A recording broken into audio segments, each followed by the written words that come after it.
Nako, eto na nga mga sangkay, mayroon pong bad news ngayon. Tingnan po natin.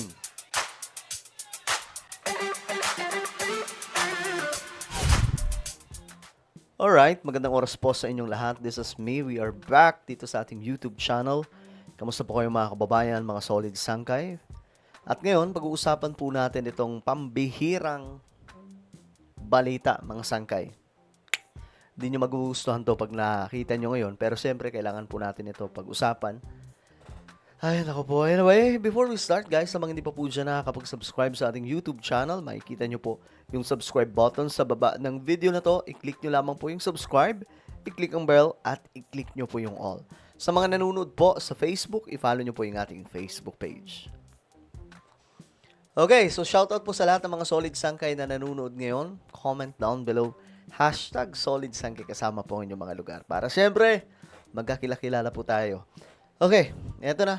Rekta po tayo.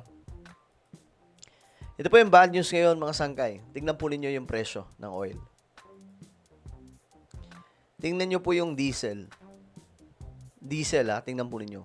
142 na po. Ganyan po kalala mga sangkay.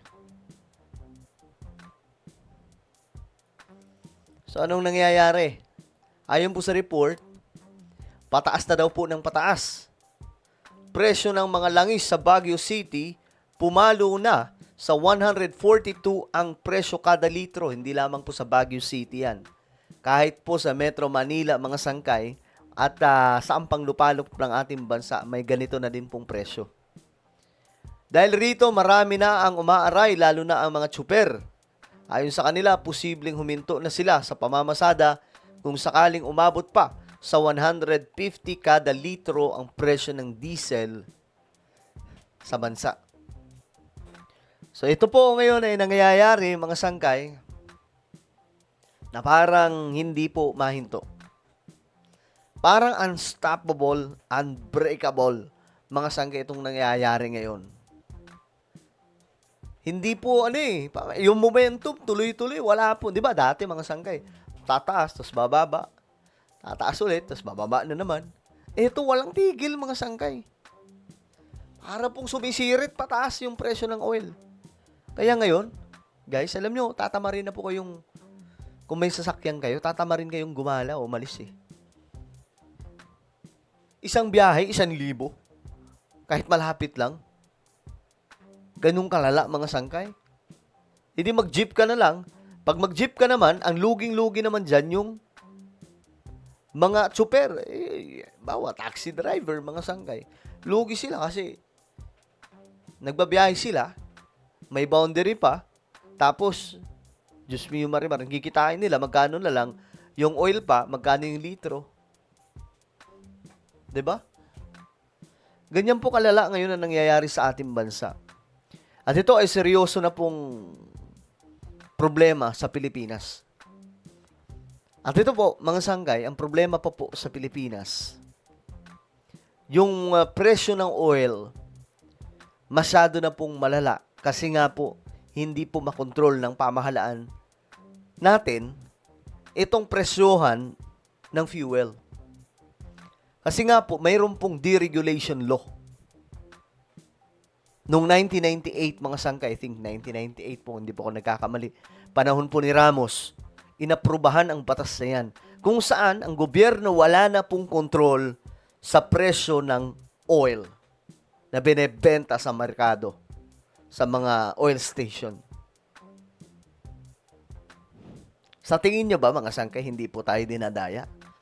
Sa tingin nyo ba, hindi po tayo ginugulangan, mga sangkay, nitong mga negosyante ng oil? Mga kumpanya ng oil? Biruin nyo sa buong mundo, tayo po yung numero 1 nagbebenta ng napakataas na presyo ng oil. Nakakalungkot pero yan po ay totoo mga sangkay. So nangyayari ito ngayon dahil nga po, alam nyo, nung nawala po talaga si Ferdinand E. Marcos, nagkandaletse-letse na ang buhay ng mga Pilipino . Nung hindi po nangyari yung mga plano ni Ferdinand E. Marcos, Eto na po mga sangkay, nagkadapa-dapa na po tayo.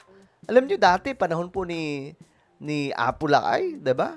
Sa mga matatanda na alam po ang kwento nito, mga sangkay.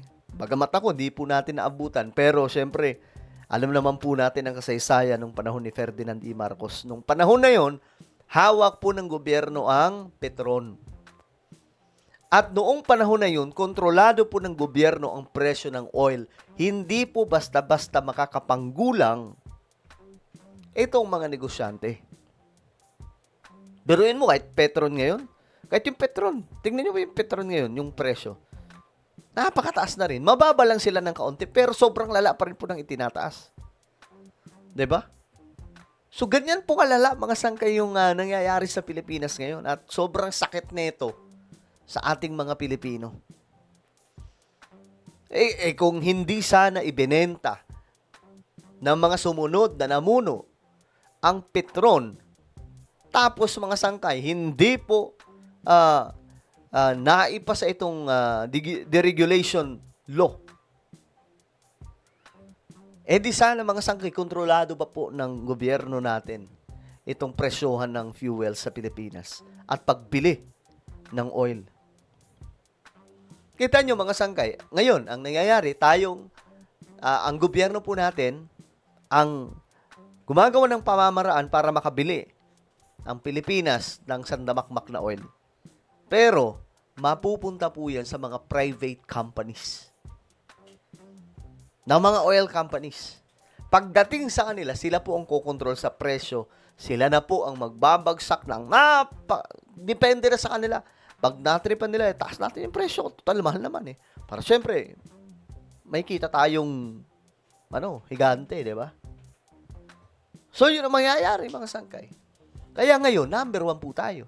Kawawa talaga yung Pilipinas. Ito yung bad news ngayon na nagaganap sa ating bansa. Kaya minsan, maiisip mo rin talaga ang hirap maging presidente sa ganitong situation. Naalala ko nung panahon ni PRRD, di ba? Panahon ni PRRD, pandemic. Paano nang gagawin natin? Saan tayo kukuha ng pera? Bagsak ang ekonomiya ng buong mundo. Tapos, pagdating naman po ni PBBM, walang pandemic, pero may gera. O ngayon, ano nangyari? Bagsak.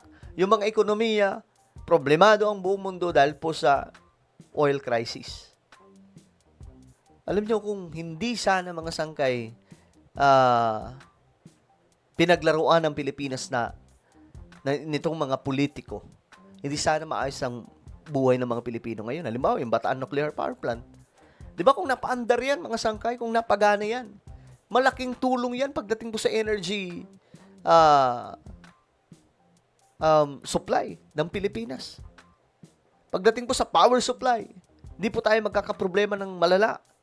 Kasi yun po ay pinagawa ni Ferdinand D. Marcos para po mga sangkay, sana sa future, which is ito po yung panahon natin until 2040. Pero mga sangkay, dahil nga po, wala, masyado po tayong pinagtripan nito mga politicians eh. Nakakalungkot yung mga batas na ginawa para po sa mga mayayaman eh. Hindi po para po sa mga Pilipinong pangmasa eh. So ito po mga sangkay, imagine niyo tingnan niyo yan Magkano yung presyo na yan? 142, gaganahan ka pa pang magpa-oil niyan. Tambay mo na lang muna yung sasakyan mo. Diba? Hanggang sa matapos itong gera. Diyos mio, Marimar. Well, ano po ang inyong opinion? Comment down below. Meron tayong YouTube channel. Ito po yung Sangkay Revelation. Hanapin nyo po ito sa YouTube ngayon din. Kapag nakita nyo na, i-click nyo po yung subscribe, i-click ang bell, at i-click nyo po yung all. Ako na po yung magpapaalam. Mag-iingat pong lahat. God bless everyone.